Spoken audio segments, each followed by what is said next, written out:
Si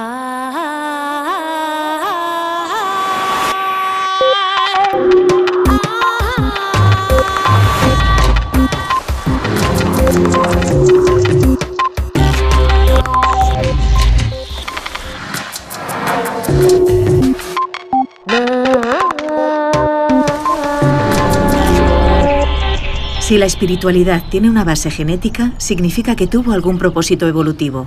Dean Hammer. El manual de instrucciones con el que se ensambla nuestra biología está escrito en el ADN. Pero, ¿es posible que los genes, además de regular el desarrollo de nuestro cuerpo, también influyan en nuestra personalidad? En este capítulo de Redes, Punset indaga sobre esta cuestión con Dean Hammer, genetista de los Institutos Nacionales de Salud de los Estados Unidos y divulgador científico. Hammer ha recopilado numerosas evidencias que sugieren que la felicidad, la espiritualidad, la orientación sexual y otras características de la personalidad tendrían un componente genético.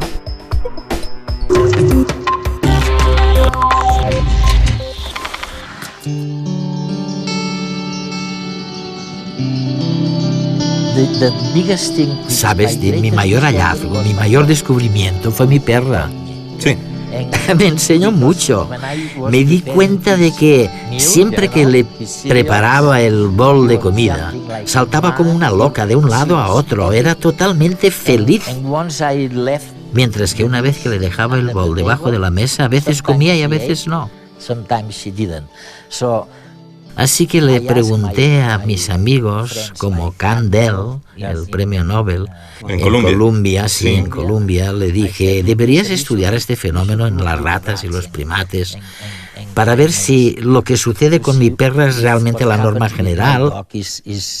Y resulta que la felicidad está en la sala de espera de la felicidad. Oye, y así fue. Así es. En mi laboratorio también estudiamos la felicidad, pero desde una óptica totalmente distinta. Analizamos los genes que regulan la personalidad. Uno de ellos se llama gen del receptor D4 de la dopamina y controla la dopamina que se libera en el núcleo accumbens del cerebro. Se descubrió de una forma muy interesante. Un científico como yo estaba realizando experimentos con ratas que llevaban electrodos implantados en el cerebro. Cuando las ratas se acercaban al borde de la jaula, recibían una descarga. Todas las ratas salían corriendo. Habían aprendido a salir corriendo hacia el centro de la jaula. Salvo una. Esa rata seguía dirigiéndose una y otra vez al borde de la jaula. ¿Qué estaba pasando? Descubrieron que el electrodo de la rata estaba localizado en el núcleo accumbens. El núcleo accumbens libera dopamina y si recibe una descarga es la experiencia más placentera del mundo. Resulta que si se les administra a las ratas una descarga en el núcleo accumbens, preferirán recibir la descarga a beber, a aparearse o a comer. Lo preferirán a cualquier cosa. Fantástico. Descubrimos en el laboratorio que este gen D4 que libera dopamina está relacionado con el nivel de felicidad de las personas a lo largo de su vida. Es casi como un termostato que determina de media lo feliz que es alguien. Eso sí, para un momento concreto. ¿Qué decide lo felices que somos? Pues si el bol de comida está allá abajo o si nos lo acabamos de comer, sí. Desde los albores de nuestra especie, la espiritualidad nos ha ayudado a ver la vida con optimismo y a ser más felices a pesar de las adversidades. Que la pareja te deje, que tu empresa haga suspensión de pagos o que se te muera el perro son cosas que crean infelicidad y que son ajenas a nuestra genética. Pero el saber encajar estos chascos sí que puede estar relacionado con nuestro ADN. A lo largo de la evolución de la humanidad, creer en deidades, en fuerzas sobrenaturales o en otras vidas nos puede haber ayudado a seguir adelante, a luchar contra los elementos y a procrear, pese a nuestro inevitable destino, la muerte. Dean Hammer sostiene que la espiritualidad tiene un componente genético. Al margen de los credos religiosos, este concepto de espiritualidad contempla no solo la devoción por un Dios, sino también otras cuestiones como el sentimiento de conexión con la naturaleza, con el universo o el misticismo. La hipótesis de Hammer sugiere que existen genes que nos predisponen a ser más espirituales. Para estudiarlo, utilizó unos cuestionarios de personalidad que realizaron unas 1000 personas y que cuantificaban su espiritualidad. Esta muestra estaba compuesta por gemelos idénticos, mellizos y hermanos sin más. Luego, tras realizar estudios moleculares, el investigador encontró un vínculo entre esa medida de la espiritualidad y un gen. Se trata del VMAT2. Una secuencia con las instrucciones de una proteína relacionada con el tráfico en el cerebro de moléculas como la dopamina y la serotonina, moléculas ligadas a sentimientos como el placer, la motivación o la ansiedad, entre otros. El hecho es que quienes poseían una versión determinada de ese gen daban resultados mayores en los test de espiritualidad que los que tenían otra versión, digamos, no tan espiritual. Hammer sugiere que este gen podría predisponer a las personas a la espiritualidad, pero también aclara que es posible que no sea el único. Además, a esta posible contribución genética hay que añadir otros factores como el entorno familiar y social, el desarrollo embrionario y otras variables que modelarían nuestras creencias. En cualquier caso, si la espiritualidad es algo debido en parte a la genética, sería asimismo hereditario. Un carácter que, según la hipótesis de Hammer, contribuiría a afrontar la vida con un mayor optimismo ante las adversidades y que podría haber dado un mayor éxito evolutivo a nuestra especie.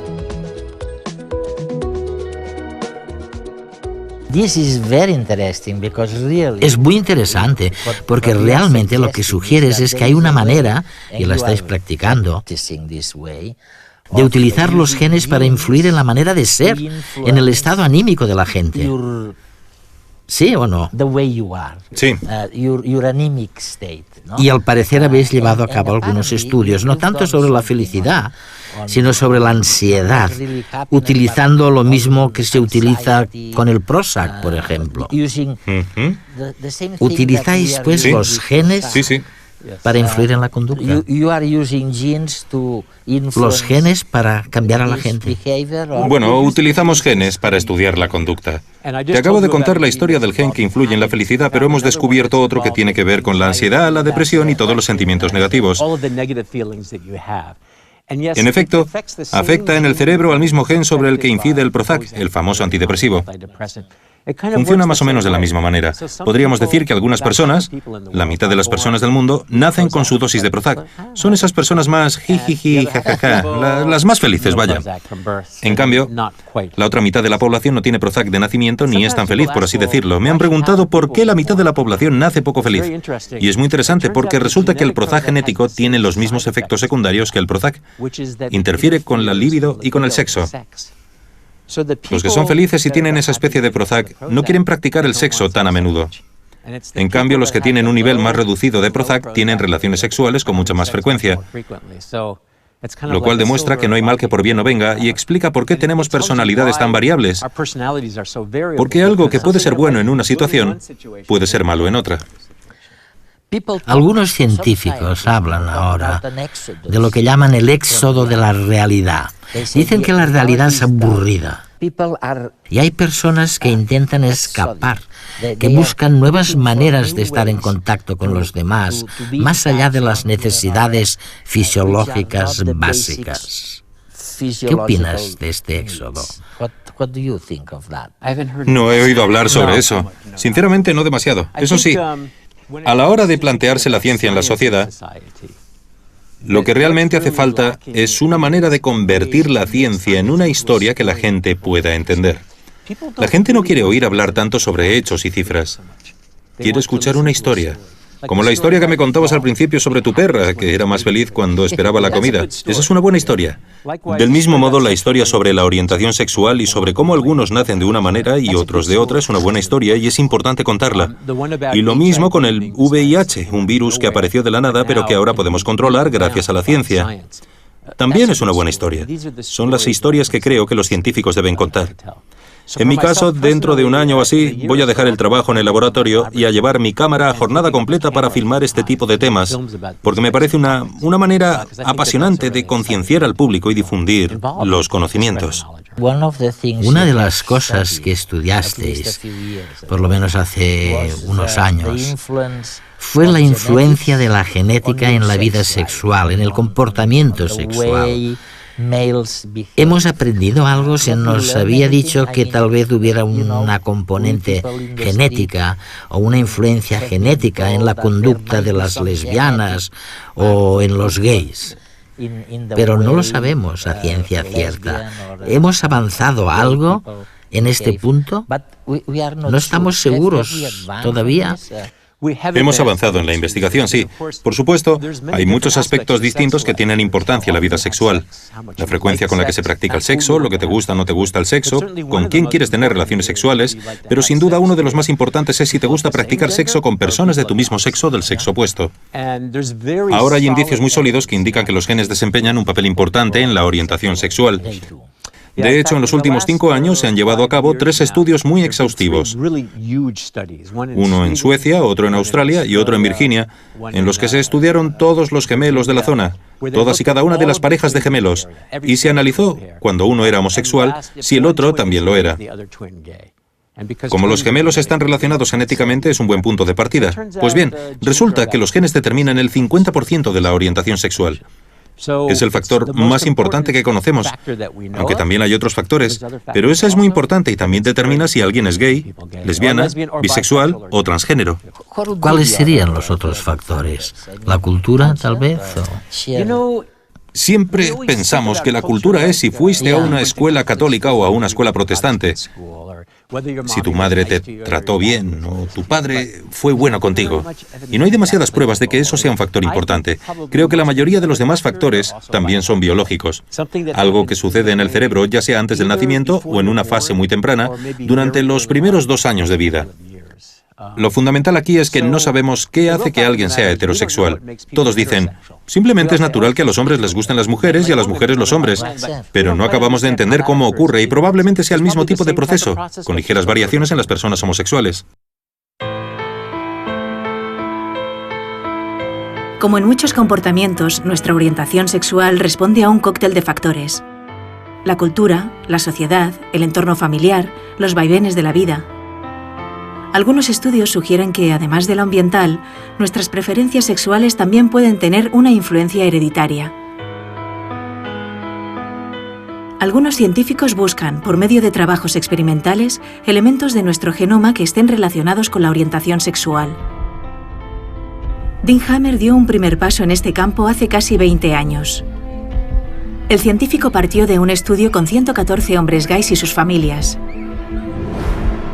Comparó la orientación sexual de los parientes de estos hombres gays y se encontró con que había una mayor proporción de hombres homosexuales en la familia de la madre que en la del padre. Eso sugería que quizá algo relacionado con uno de los cromosomas que determinan que una persona sea hombre o mujer, el X o el Y, estuviera implicado con la orientación sexual. Mediante análisis genéticos, Hammer y su equipo encontraron un vínculo entre una región del cromosoma X y la homosexualidad. Tras ese hallazgo, varios científicos han propuesto otras zonas de nuestro ADN implicadas en la orientación sexual. A lo largo de la evolución, solo sobreviven los rasgos que favorecen la reproducción de los individuos. Los portadores de genes que predisponen a una orientación homosexual, al preferir personas del mismo sexo, se reproducirían menos. ¿Cómo es posible entonces que la evolución no haya eliminado estos genes? Hammer y otros científicos plantean algunas hipótesis para explicar este hecho. Para empezar, esos posibles genes, llamémosles genes gays, no son determinantes al 100% ni tampoco únicos. Como sucedería con la espiritualidad, los genes gays favorecerían la opción homosexual, pero el ambiente jugaría un papel tanto o más importante. Aparte, tener esta predisposición congénita a sentir atracción por personas del mismo sexo tampoco excluye en absoluto la posibilidad de tener hijos y de extender los genes a las siguientes generaciones. En este sentido, aquellas sociedades represivas donde la mayoría de personas homosexuales, con miedo de salir del armario, realizan una vida heterosexual, tendrían, paradójicamente, una mayor frecuencia de genes gays entre su población. En su trabajo, Hammer observó que en las familias de hombres gays había más mujeres heterosexuales que en el resto de las familias. Así, estos genes podrían potenciar la atracción hacia el sexo masculino, tanto en mujeres como en hombres. Es decir, más mujeres heteros y más hijos con el gen gay, que compensarían la falta de descendencia de sus parientes homosexuales. Sea cual sea la clave del éxito evolutivo de los genes gays, ser homosexual responde a un amplio abanico de causas entre las cuales las genéticas predisponen, pero no determinan. Dean, es fantástico lo que pasa en el cerebro, ¿no? Hace apenas unos años no sabíamos nada de todo eso. Y de repente, bueno, digo de repente, pero me refiero a que ha habido un proceso que ha sido bastante abrupto. Estamos aprendiendo la importancia de la codificación genética y cerebral en la conducta personal. Ha sido un avance muy rápido y creo que seguimos sin entender el problema fundamental del cerebro, que es cómo creamos los pensamientos y las emociones. Seguimos sin entenderlo, todavía es un misterio. Pero lo que sí que entendemos es que todo lo que controla el cerebro se ve influido por los genes que codifican el cerebro y que controlan las sustancias químicas que se liberan en el cerebro. Esto ha sido importante para los biólogos, por supuesto. Creo que también es importante para la sociedad, porque a menudo se atribuyen cierto tipo de conductas a enfermedades sociales o al entorno o a una creencia religiosa. Y hay que entender que no es así, que forma parte de la naturaleza humana, forma parte de lo que nos hace personas. Es muy importante. Lo que lo vuelve difícil de entender, tal vez, es la sutileza de los genes a la hora de influir sobre la naturaleza psicobiológica de una persona. Sí. De alguien de una forma distinta al resto. Sí. Mira, no es fácil de entender porque no siempre es como con el gen que determina el color marrón de ojos, que hará que tengas los ojos marrones. Sin más, así de simple. Con los genes que codifican la conducta, todo es mucho más indirecto. Estos genes actúan liberando sustancias químicas en el cerebro y el mismo gen que hace que alguien padezca una adicción a la cocaína porque necesita dopamina, puede convertir a otra persona en un gran inversor o en un gran político porque le gusta la novedad. El mismo gen, la misma sustancia química, provoca cosas distintas. Es sutil, efectivamente. Sabes, una de las cosas que he descubierto recientemente, hace muchos años, unos 10 años, que se sabe que hay una especie de mutación en el embrión, una descarga de testosterona, que al parecer hace que el dedo anular sea más largo en los hombres que este dedo de aquí, el índice, ¿no? Sí. Eso ya lo conoces. Y con las mujeres es justamente al revés. Pues ahora resulta que algunos científicos amigos míos han llevado a cabo experimentos y me han contado que los que tienen este dedo más largo, ya sabes, como prueba de la descarga de testosterona, pues son más intrépidos, corren más riesgos y ganan más dinero, 10 veces más dinero que el resto de los mortales. Son operadores bursátiles magníficos. Ahora mismo todos los telespectadores están intentando estirar el dedo a ver si logran ganar más dinero. ¿Es cierto o falso? Creo que es muy posible que sea cierto, porque se trata básicamente de un marcador de sucesos hormonales que suceden en una fase muy temprana. Y no hay duda de que muchas de las cosas que ocurren cuando todavía estamos en el útero son tan importantes como las de después. Pero de nuevo lo importante es que la gente entienda que se trata de diferencias biológicas que no vuelven a alguien mejor o peor, sino que simplemente hacen que una persona sea un poco distinta a otra. Exacto. En Estados Unidos el tema de la orientación sexual es muy importante porque allí sigue habiendo un gran debate sobre la homosexualidad. Bueno, sobre si es aceptable o no. Por eso el matrimonio entre homosexuales está permitido solamente en algunos estados y no en otros. La Iglesia presiona mucho y hay mucho debate político. Es verdaderamente crucial que la gente entienda lo que nos dice la ciencia porque afecta a la forma en la que las personas se plantean los derechos humanos básicos. No debería ser así, pero así es. Y se trata de un caso en el que el conocimiento científico realmente incide no solamente en los científicos o los homosexuales, sino en toda la sociedad que los rodea. Para algunos científicos existe un colectivo muy interesante con el que llevar a cabo determinadas investigaciones: los gemelos monocigóticos, hermanos que desde un punto de vista genético son idénticos. Estos proceden de un óvulo que, tras la fecundación, se dividió en 2 células separadas con la misma información genética y que daría lugar a 2 individuos iguales, 2 clones. Los gemelos monocigóticos pueden aportar pistas para conocer qué aspectos de la biología y la psicología de las personas se deben a la herencia y cuáles responden a las circunstancias de la vida y del ambiente. Dentro de este grupo son especialmente interesantes aquellos que, por los motivos que sean, fueron separados de pequeños y crecieron en entornos distintos. Los científicos asumen que buena parte de las diferencias entre estos hermanos se debe al modelado ejercido por el entorno familiar, social y ambiental, puesto que la componente hereditaria es la misma para cada pareja. Los estudios de Dean Hammer sobre la espiritualidad y la orientación sexual se basan en gemelos monocigóticos, aunque no exclusivamente, ya que estos presentan un problema, escasean, y más los que crecieron separados.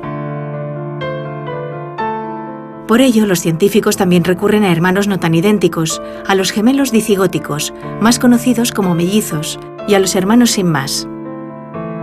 Ambos casos proceden de dos óvulos distintos, fecundados cada uno por un espermatozoide distinto.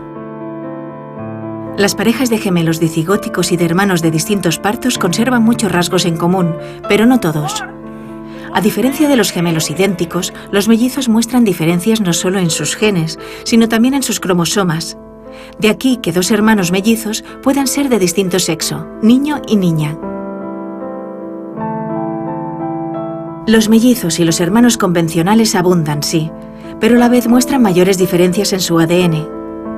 Al investigar con estos, los científicos deben encontrar aquellas diferencias genéticas que, si pasaran por alto, podrían sesgar los resultados de sus estudios. ¿Cuál es el futuro entonces? Recuerdo una de tus películas. Bueno, era más bien un vídeo breve. En realidad, el vídeo versaba sobre dos chicas lesbianas que estaban diseñando al niño que querían tener, el color de sus ojos, la altura, todo. Era maravilloso. Pero, oye, ¿dónde estamos con relación a ese proyecto? ¿Vamos en esa dirección? El vídeo pertenecía al género de ficción porque evidentemente es pura ficción. Creo que tal vez en el futuro se puedan diseñar ciertos aspectos de la conducta humana y ciertos aspectos de la apariencia física. Pero no creo que sea eso lo que realmente cambie al ser humano en el futuro. Me parece que será limitado. Y creo que cambiar los genes tendrá menos repercusiones de las que podríamos esperar. Además, creo que constataremos que los efectos de la cultura son enormes y que son esos los efectos que como seres humanos podemos controlar. Por ejemplo, que la gente acepte o no acepte a los gays y las lesbianas tendrá una repercusión inmensa sobre millones y millones de personas de todo el mundo que ya no crecerán en lugares donde los torturen ni sufrirán humillaciones en las escuelas u otros entornos. Este tipo de cambios prevalecerá sobre los cambios menores que podamos realizar genéticamente. Dicho esto, creo que la ingeniería genética sí que tendrá un papel fundamental en los casos en los que haya realmente una enfermedad clara. Por ejemplo, en las personas con esquizofrenia, trastorno bipolar o psicosis grave, cuando el cerebro no funciona bien. En esos casos, cuyo origen es también muy biológico, creo que la ingeniería genética puede desempeñar un papel importantísimo. Sabes, pensando en el futuro, mientras hablabas, se me ha ocurrido que probablemente uno de los retos será utilizar menos fármacos y recurrir a otro tipo de intervenciones más anímicas. O más, no sé, hacer un seguimiento de los genes y de cómo repercuten sobre el carácter y también analizar las consecuencias de la soledad. Ahora mismo no hacemos nada al respecto. Nos limitamos a administrar fármacos. Quizá algún día podamos saber algo sobre los genes que provocan que algunos hombres o mujeres sean solitarios, que estén solos todo el rato. Claramente la interacción con otras personas es para lo que hemos evolucionado. El cerebro ha evolucionado para tener relaciones sexuales y para interactuar con otros seres humanos. Probablemente se trate de los principales motores que nos impulsan. Y es obvio que intentar arreglarlo todo con fármacos no es la solución. Hay que construir sociedades y situaciones en las que las personas se sientan cómodas unas con otras. Eso es lo importante.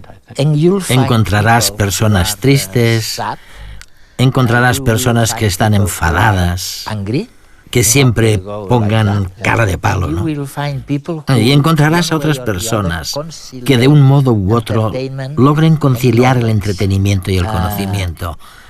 ¿Les dirías a los que son más desagradables que no tienen futuro? No, jamás le diría a nadie algo así. Creo que todo el mundo tiene un futuro por delante. Todos nosotros tenemos la misma configuración genética básica. Y luego hay pequeñas variaciones menores que pueden hacer que algunos sean, en promedio, más felices. También hay otras variaciones menores que pueden hacer que alguien sea bisexual en lugar de heterosexual, pero todos nosotros tenemos la capacidad de vivir vidas plenas y enriquecedoras. Mis películas ensalzan estas historias y las de las personas que triunfan y las de la esperanza que se impone. Por lo menos eso espero.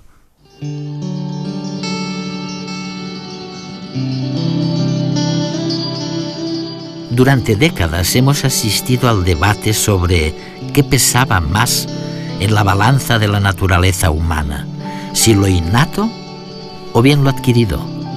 En términos biológicos, y dejando de lado algunas excepciones, ahora sabemos que somos el producto de un diálogo constante entre la genética y el entorno. Sin embargo, todavía es un misterio cómo surgen los pensamientos y las emociones. Lo que es indudable es que los genes que controlan las sustancias químicas que se liberan en el cerebro ejercen una influencia sutil, pero influencia al fin y al cabo en esos pensamientos y en esas emociones. Por ello, al investigar sobre la felicidad, la depresión o la sexualidad desde el punto de vista genético, Dean Hammer está descubriendo el abecedario con el que se escribe el libro de nuestras vidas. Naturalmente, el abecedario no es el todo. También hace falta una gramática y una ortografía, y allí es donde entra en juego el entorno y la cultura. Pero ¿quién podría escribir un libro sin contar con el abecedario?